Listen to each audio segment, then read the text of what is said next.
Ça sent le cannabis, ça a le goût de cannabis, mais ce n'est pas du cannabis. Remise aujourd'hui d'un rapport sur la question de la réglementation du cannabis légal en France, le CBD aussi appelé cannabidiol. Les boutiques qui vendent ce genre de produits se sont multipliées, notamment dans la capitale, Margot Bourdin.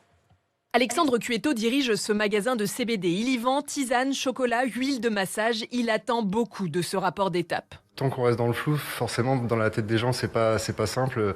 Du coup, nous, à chaque personne qui passe la porte, on essaye de leur expliquer.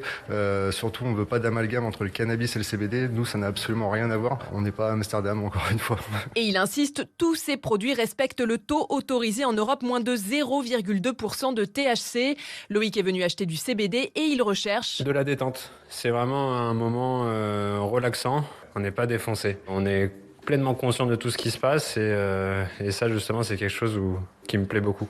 Alors le CBD provoque-t-il une dépendance? Non, répond Amine Benyamina, chef du département addictologie de l'hôpital Paul Brousse à PHP. Le CBD lui-même, c'est-à-dire le cannabidiol, n'entraîne pas de phénomène d'addiction, ni n'a pas d'effet psychotrope. Mais je ne sais pas ce que ces boutiques vendent. On ignore comment ils se procurent le CBD. On ne sait pas quel est le contenu et on ne connaît pas la filière par laquelle ces boutiques s'approvisionnent. Et justement, ce rapport devrait proposer de mettre un cadre législatif plus précis sur l'usage du CBD en France.